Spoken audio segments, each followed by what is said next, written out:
Du coup, je te mets une petite lumière bleue et si tu peux regarder pendant ce temps-là, avoir une page blanche. Mets-le avec ta main droite. Faire tomber les frontières entre le réel et le fantastique. Pour le shooting du jour, Lola va être transportée dans un monde féerique. La mission, incruster le modèle dans un décor qui n'a jamais existé, une image entièrement créée par intelligence artificielle comme base d'inspiration. Ce qu'il faudrait, c'est vraiment que tu décales un peu tes épaules. Que tu aies la main qui fasse le mouvement, qui soit plus comme ça.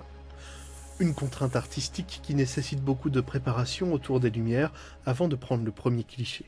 En travaillant comme ça, je vais avoir plus de facilité à ce que l'intégration se fasse bien et que ce soit crédible pour l'œil humain. Et après, je pourrais utiliser l'intelligence artificielle pour finaliser les raccords.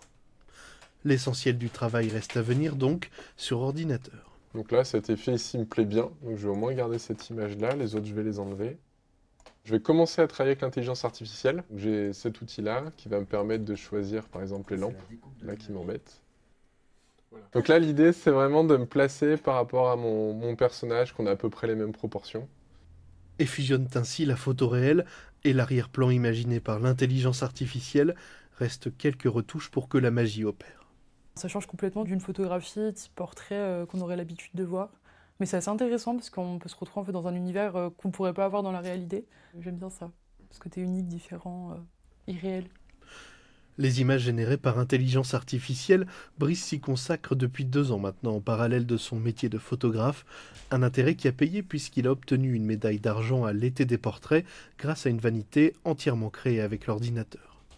Il ne faut pas tout mélanger. Pour moi, c'est pas une photographie que j'ai réalisée là, c'est plutôt de l'illustration qui a avancé, qui a un rendu photographique.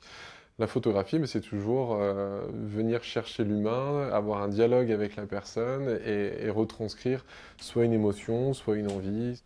Mais difficile de faire l'impasse sur l'IA comme nouvel outil de créativité même quand on est meilleur ouvrier de France.